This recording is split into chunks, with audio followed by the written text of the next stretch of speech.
What's going on, everyone? So Luka is a ridiculous talent. Luka just set two NBA records, six straight 30-point triple double, and fifth straight 35-point triple double. Both NBA records. This guy is averaging nearly 35 points, 34.7 to be exact, 9 rebounds, 9.8 assists, 49.7% from the field. This guy is, in many ways, an offense in and of itself. He is a ridiculous talent in and of itself. But the real question is, can he win? Right? Now, Chandler Parsons, of all people, which, take that as you may, but I do think he had some real points when talking about Luka. And I kind of want to dive into those things. And then, of course, I want to hear your thoughts and opinions, kind of give my take on it. But here's exactly what Chandler Parsons had to say. He said, I believe he's an unbelievable talent. He's literally a guard version of Jokic, where he can do everything. He's mesmerizing with the basketball. But as a teammate, gets a little exhausting watching the same over and over again. And then when you don't win, it even magnifies like, okay, can we try something else and I maybe get the ball? You know what I mean? It definitely can be frustrating. He adds, he's got help this year. This is the best team I think he's put on. They go 8, 9, 10 deep. He's got the team. Use them, right? Take the most shots, play the most minutes, have the most assists and triple doubles, or do what Jokic does, but find a way to do it to keep everybody happy and win games. That's the biggest thing. He's going to be judged. He's going to be put up stats no matter who his teammates are, no matter what he's on. He's going to average 30 points. He's going to average 10 assists. He's going to average around 6 or 7 rebounds, whatever. He's going to get his numbers. To be able to do that and win at the same time is when Luka Doncic will take the next step, the former NBA player concluded. Now, I agree with a lot of this. It's one thing to get stats, right? And to just stuff the stat sheet. It's another thing to win basketball games, right? Luka, not that long ago, was in the conference finals. And, many people were like, okay, he's definitely going to win a championship. Since then, he hasn't really done much. And he has a guy in Kyrie Irving.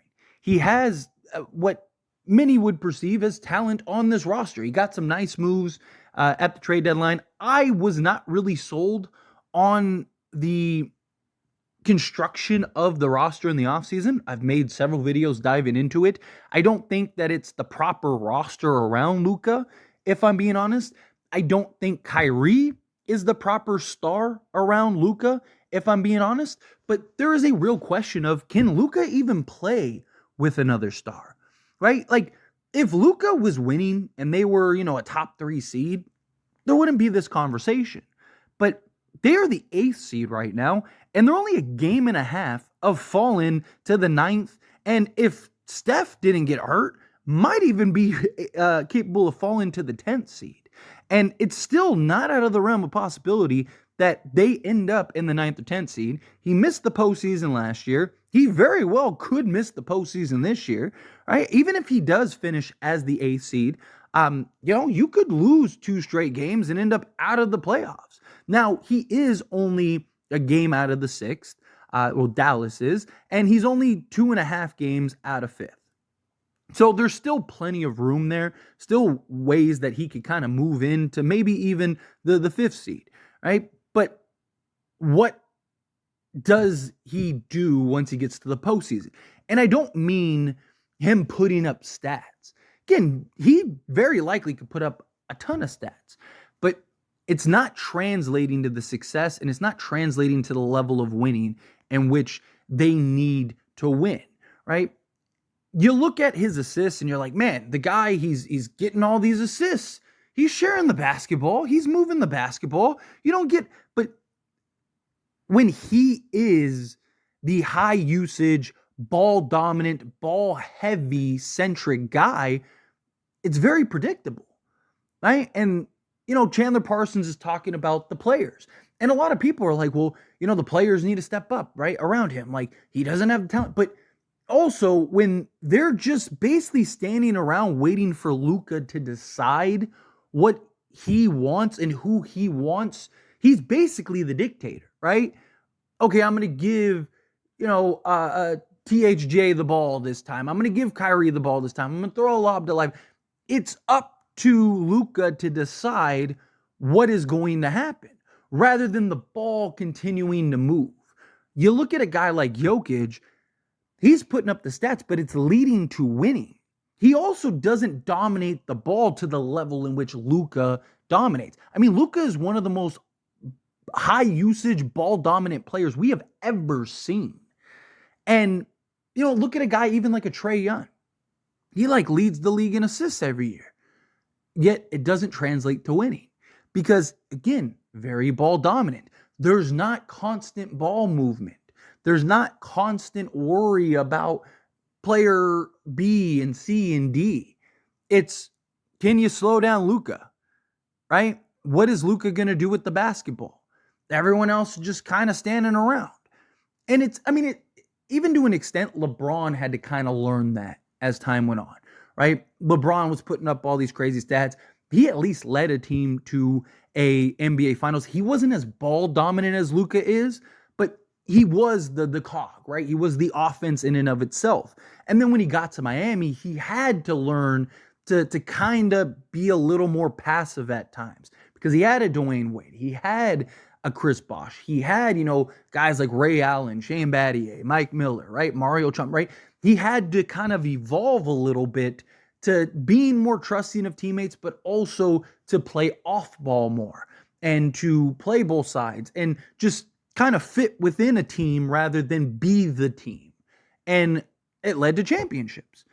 And then you saw him do it again in Cleveland, play alongside Kyrie Irving, who Luka is currently playing alongside, play alongside a Kevin Love, right? And once again, he had to kind of learn how to play alongside those guys and allow Kyrie to be Kyrie and cook and hit big shots and play off ball more, right? And I don't think until Luka learns how to do the same, he's really going to translate to winning.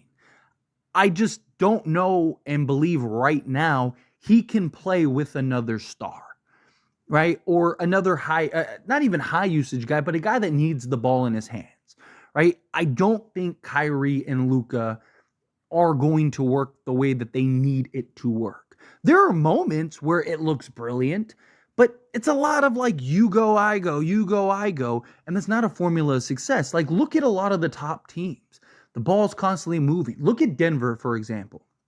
You have Jokic, who, like Chandler Parsons says, is like a center version of Luka, or Luka is the guard version of Jokic, right? But Jokic and Denver, they move the basketball, right?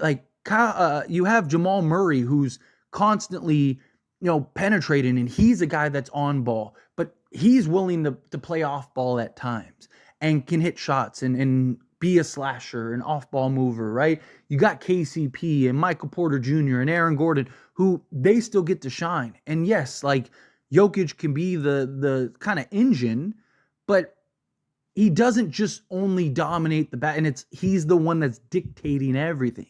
They have moments where he does, but he also can play off ball a lot and allow a guy like a Jamal Murray to be on ball and make decisions and then decide, okay, let's dump the ball down to Jokic, right? Where if Luka could learn to kind of play off ball more and allow Kyrie to run the point at times, and the ball could move and it wasn't just sticking to Luka and that's it. If there was this constant, actions and all these screens and just free flowing offense, I think that Dallas would have a lot more success. Luka would also be more dangerous because not only do you have to worry about him on ball, obviously, but you'd have to constantly worry about him off ball.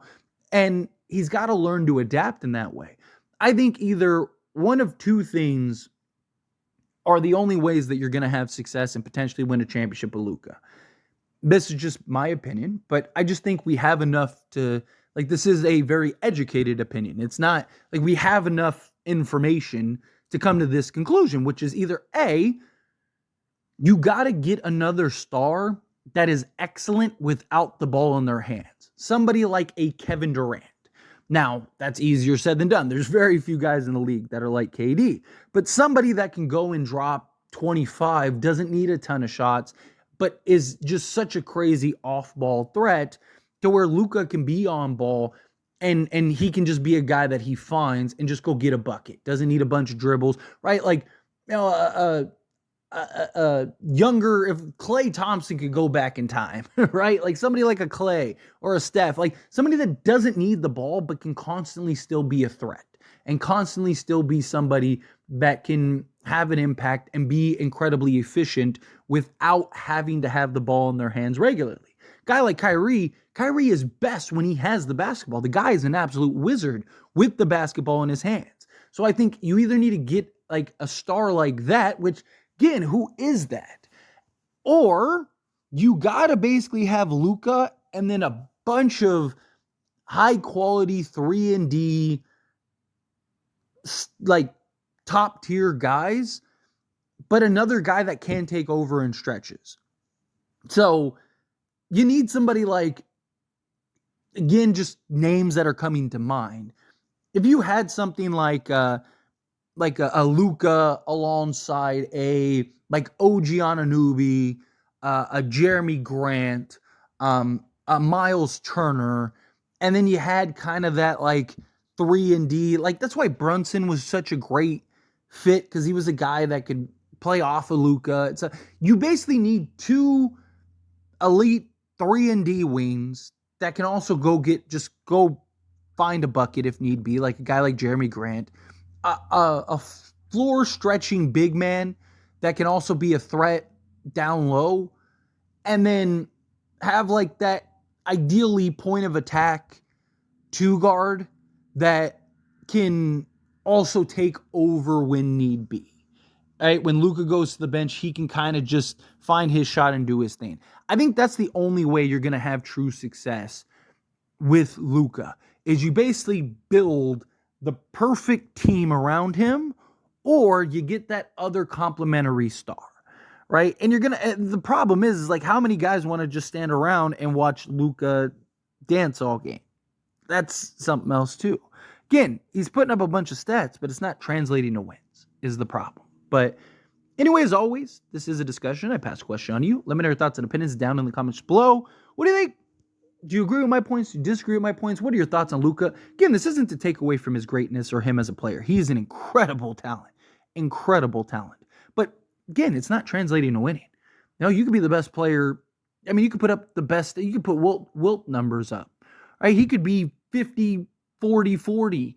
And if it doesn't translate to winning, then who cares? And so far, it's not translating to winning. But again, let me know down in the comments below. That being said, if you haven't liked this video, hit that like button. Helps me out a lot. Lets me enjoy these types of videos, and I truly appreciate it. Not subscribe to the channel, hit that subscribe button. Turn on the bell notifications. Appreciate y'all. See you in the next one. Thank you.